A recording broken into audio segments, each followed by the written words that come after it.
Halo semuanya, perkenalkan saya Cindy Afrianti dari Universitas Jambi dari Prodi Manajemen Pemasaran.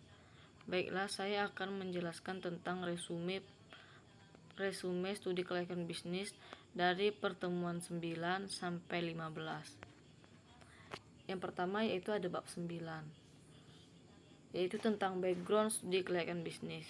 Studi kelayakan bisnis membantu pengusaha maupun calon pengusaha untuk melihat kelayakan ide yang dirintis bagi pengusaha.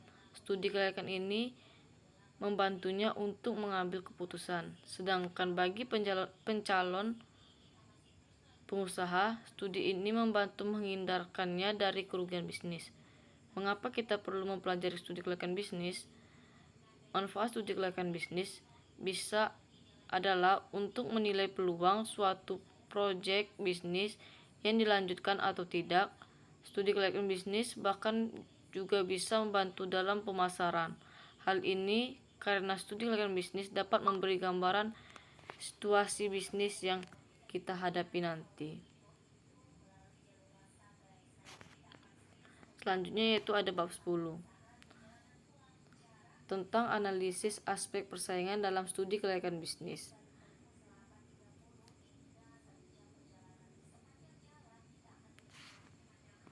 Aspek dalam studi kelayakan bisnis, yudis, aspek teknis dan teknologis, aspek pasar, dan aspek pemasaran. Aspek finansial, aspek kajian, aspek persaingan atau sosial ekonomi, aspek organisasi. Aspek dalam studi kelayakan bisnis, aspek ini menganalisis tentang jumlah persaingan yang kekuatan dan kelemahan persaing, misal pangsa pasar, harga, keunikan produk, jaringan distribusi, promosi teknologi, produksi, dan lain-lain. Dan juga mencangkup aspek lingkungan internal dan aspek lingkungan eksternal. Adapun pengaruh lingkungan industri yaitu pendatang baru, pembeli, substitusi, dan pemasok. Yang ke-11 yaitu ada aspek ekonomi, aspek sosial, dan politik dalam studi kelayakan bisnis. Yang pertama ada aspek ekonomi. Aspek ekonomi, suatu proyek bisnis tidak hanya memperhatikan manfaat yang dinikmati dan pengorbanan yang ditanggung oleh perusahaan, tetapi oleh semua pihak dalam perekonomian. Sedangkan aspek sosial, dalam menjalankan bisnis perusahaan hendaknya memperhatikan keseimbangan kehidupan sosial karena perusahaan hidup bersama dengan komponen-komponen lain yang berada dalam tatanan hidup yang pluralis dan kompleks, sehingga perusahaan mempunyai tanggung jawab sosial. Yang terakhir ada aspek politik. Dalam menjalani bisnis, perusahaan hendaknya perlu dikaji untuk memperkirakan bahwa situasi politik saat ini bisnis dibangun dan mengimplementasikan tidak sangat mengganggu sehingga kajiannya menjadi layak. Bab 12 yaitu tentang aspek analisis risiko di dalam studi kelayakan bisnis. Pengertiannya itu ada bisnis dalam arti luas sering didefinisikan sebagai keseluruhan kegiatan yang direncanakan dan dijalankan oleh perorangan atau kelompok secara teratur dengan cara menciptakan, memasarkan barang atau jasa baik dengan tujuan mencari keuntungan maupun tidak bertujuan mencari keuntungan. Macam jenis bisnis yaitu ada jasa, industri, agraris, dan ekstraktif. Tahapan studi kelayakan bisnis yaitu penemuan ide, penelitian, evaluasi, pengurutan, rencana, pelaksanaan. Lalu yang nomor 2 yaitu ada aspek kelainan bisnis yaitu aspek risiko, aspek hukum, aspek lingkungan, aspek pasar, aspek teknis, aspek SDM, dan aspek keuangan. Yang ketiga ada pihak yang memerlukan studi kelayakan bisnis yaitu investor, kreditor, pihak manajemen, perusahaan, dan pemerintah dan masyarakat. Konsep analisis risiko bahaya yaitu sesuatu yang berpotensi membahayakan atau merugikan risiko peluang atau kemungkinan terjadi suatu kejadian merugikan. Analisis risiko suatu proses yang mencakup identitas bahaya, penilaian risiko, manajemen risiko, dan komunikasi risiko. Yang ketiga ada tujuan analisis risiko, menilai risiko dan dampak yang terjadi, membantu evaluasi menentukan prioritas pengendalian penyakit, membandingkan strategi yang telah dilakukan dengan standar pengendalian penyakit. Bab 13 yaitu tentang AMDAL.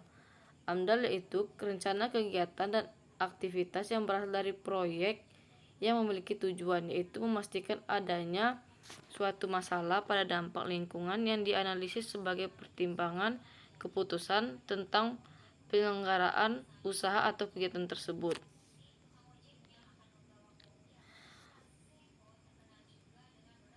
Manfaat AMDAL yaitu yang pertama, bagi pemerintah dapat membantu di dalam suatu proses suatu perencanaan yang bertujuan untuk mencegah pencemaran dan kerusakan yang terjadi di dalam lingkungan tertentu. Yang kedua ada bagi perusahaan, dapat membantu mewujudkan sebuah usaha dan kegiatan menjadi lebih terjamin dan juga aman.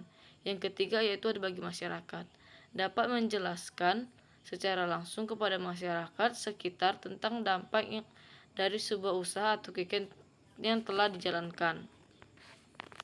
Selanjutnya itu bab 14 yaitu tentang manajemen produksi dan operasional. Tujuan manajemen operasional mengarahkan organisasi atau perusahaan untuk dapat menghasilkan output sesuai yang diharapkan pasar, menghasilkan output secara efisien, menghasilkan nilai tambahan yang semakin besar secara efisien sebagai pemenang dalam kegiatan persaingan, menghasilkan output yang semakin digemari pelanggan. Penggemaran manajemen operasional sasarannya adalah mewujudkan efisiensi biaya dalam proses produksi, baik barang maupun jasa, kualitas yang tinggi, penyerahan tepat waktu atau cepat, dan peralatan produksi dapat segera dialihkan untuk mengerjakan produk lain. Pengukuran kinerja produksi untuk mengetahui derajat keberhasilan dalam melaksanakan kinerja produksi, kualitas, efisiensi, efektivitas, dan produktivitas. Yang terakhir yaitu ada bab 15 yaitu membuat bisnis plan, perencanaan bisnis.